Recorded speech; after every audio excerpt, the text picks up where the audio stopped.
This is the stand that Hassan Ali has been taking all along. And as far as the ED investigation is concerned, it's been going on for 4 years.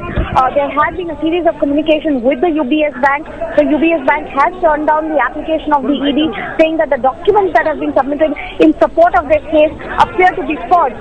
And hence, the ED's case currently stands on a very, very sticky wicket right now. The ED will have to give a glimpse of what kind of evidence have been managed to gather in the last few days to actually go right ahead and court Hassan Ali's arrest.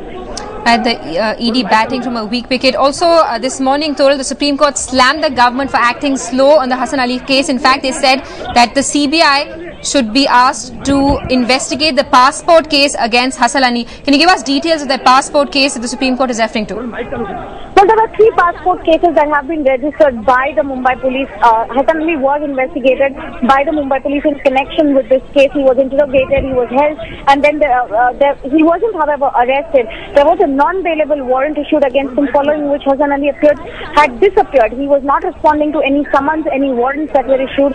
But suddenly, Hassan Ali started appearing before the Income Tax Department and the ED Department for regular interrogations and regular responding to the summons that were issued by the 2 agencies.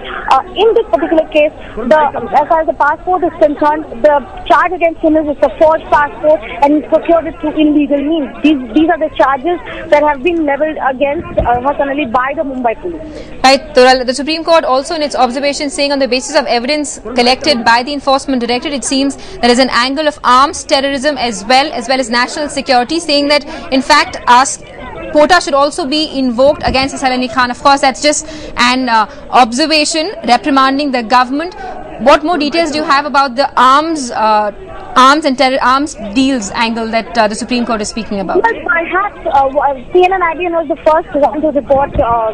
Just a few days back, we had showed the connection of Hassan Ali with world's most sought-after arms dealer, Adnan Khashoggi.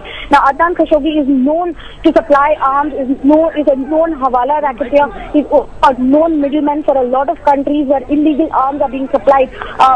And Hassan Ali's connection with Adnan Khashoggi has been proved on paper by CNN IBN. However, clearly Hassan Ali and Adnan Khashoggi had dealings where Adnan Khashoggi had paid an amount to Hassan Ali in his account in the UBS Bank. And that is perhaps the reason why the Supreme Court was prompted to make such a strong observation as far as Hassan Ali is concerned.